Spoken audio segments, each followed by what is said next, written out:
Is it recording? Okay, cool.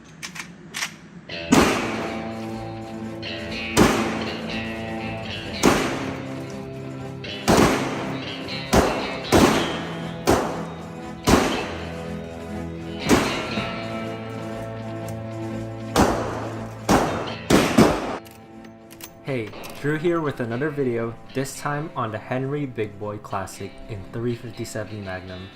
I've swapped out the rear sight and added a rail and red dot up top, more on that soon. First, let's get started on the rifle itself. So I've got the classic version, which comes with a 20-inch barrel, a capacity of 10+1 rounds, and a regular loop lever, as opposed to the carbine version, which hosts a 16.5-inch barrel, 7 rounds, and a large loop. This ran me about $1250 Canadian in 2022. They've come out with the sidecade version, and I believe I've seen them go up to $1,400 as of 2024. It is a heavy boy, coming in at around 8.7 pounds unloaded, but with the rail and sight, mine comes in about 10 pounds. With 357 comes the ability to also use 38 Special. If you are going to, the manual recommends using at least 158 grain loads to imitate 357 and to not use aluminum rounds as it might get warped during cycling. Plenty of people online have said that they used 132 grain and it was fine, so use it at your own risk. After only about 20 rounds of 357 shot back to back, the barrel burns when you touch it, so be careful and keep your hands on only the wooden handguard when setting it aside.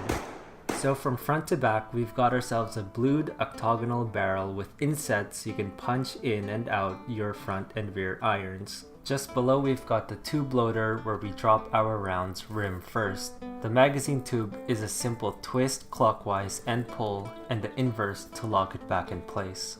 When you're loaded and ready to lock it back in place, do so quickly and with reasonable force because, at least for my Henry, sometimes the tube gets stuck and the rounds push the lever mechanism down. The receiver is hardened brass, you can shine it mirror shiny or leave it with scuffs and wipe marks like I do. I think it adds character, definitely not because I'm too lazy to wipe it down. The handguard and buttstock are American walnut, while the rear is plated once again with brass. As for actually running the Henry, I only have positive things to say. This is my first rodeo with a lever gun, and it was very easy to get a hang of going all the way out, all the way in with conviction. Every time the gun jammed, it was my own fault for short chucking. When that happened, it would end up with either a double feed or the spent casing wouldn't eject, pinched by the bolt. The lever was smooth out of the box and has only gotten better with time and a bit of balisol down the lever screw. I use 38 Special with people who are new to firearms or lever guns in general. It's got super low recoil and I find it more accurate than 357.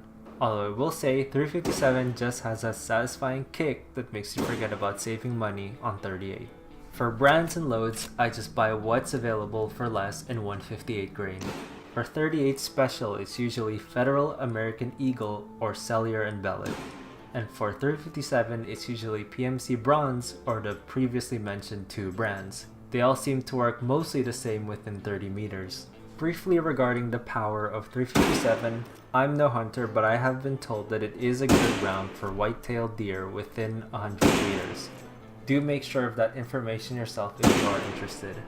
Coming from red dots, the buckhorn sights take some getting used to, as you have to tuck the front sight's bead into the rear sight's half-moon inset. With my bad vision, I gave up 1 year in. I've punched out the rear buckhorn sight for the high vis one, but wasn't able to punch out the front sight as it was impossible even with WD-40 and slamming down with the punch and the hammer. The high-vis is by no means a precision instrument. You've got to lift the sight and tighten or loosen the screw for elevation, and loosen the front screw and slide the sight left or right for windage. I won't do it on video because I've already got it adjusted for 20 meters. On top of the receiver, we've got a few things. First, we've got this Picatinny mount. This is from the Henry Outfitters website. It's got no heft to it, so I'm a bit concerned about its quality, but it works for now. Others recommend the EGW one, but I wasn't able to order it from Canada. The red dot has a Shield RMSC footprint, so in between I have a Warne tactical Picatinny mount with the matching footprint up top. The red dot itself is a Riton 3 Tactics MPRD2. It's got no responsive click when adjusting windage and elevation, no power on and off button, just shake awake, and auto adjust brightness. But it was on clearance and it works. Okay, so we started zeroing the red dot. Came in low, almost 5 inches at about 15 meters. Adjusted it, it's up here now. Got to move it down and right, and then we're all good.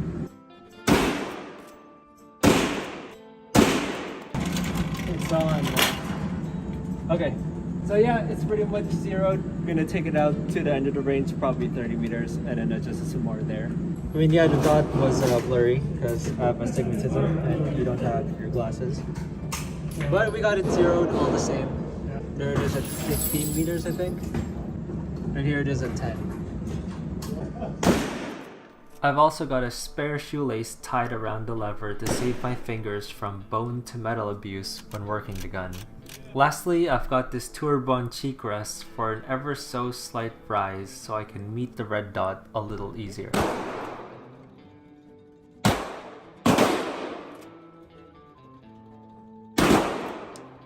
So being in Canada, I cannot begin to relate to the pride and history that produced the American lever action and kept it on the shelves despite more practical options.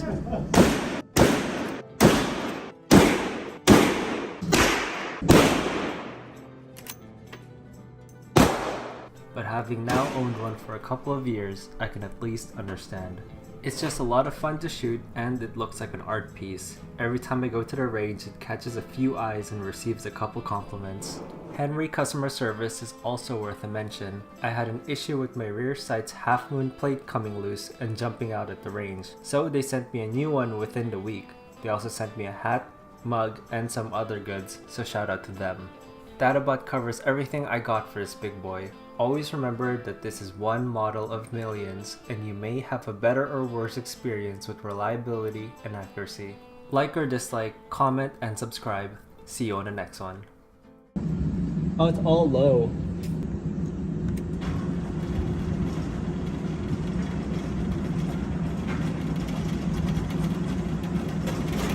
Oh, yeah, that was pretty bad. That was pretty bad. It was this one. Oh, Dude, no. where are you? Nope, you're